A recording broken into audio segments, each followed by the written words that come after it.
వ్యవస్థ కుదేలు అంటూ శాఖల వారీ విజన్ రూపొందించుకుని నిర్దిష్ట లక్ష్యంతో పనిచేయాలి. జనవరి నుంచి ఆచరణలోకి P4 విధానం. ప్రాథమిక పారిశ్రామిక సేవా రంగాలపై సమీక్షలో సీఎం చంద్రబాబు.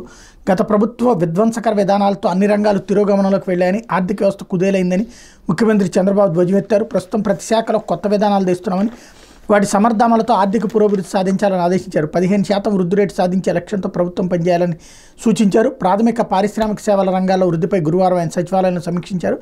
ఈ సందర్భంగా హాజరైన వివిధ శాఖల అధికారులు 10 ఏళ్లలో రంగాల వారి పరిస్థితిని వివరించారు.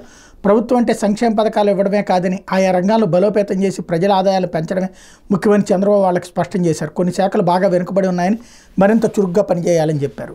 ఈ వార్తలో అంతర్లీనంగా కనబడుతుందంటే సంక్షేమ పథకాలు ఎప్పట్లో అమలు చెయ్యరు అన్నటువంటి విషయం.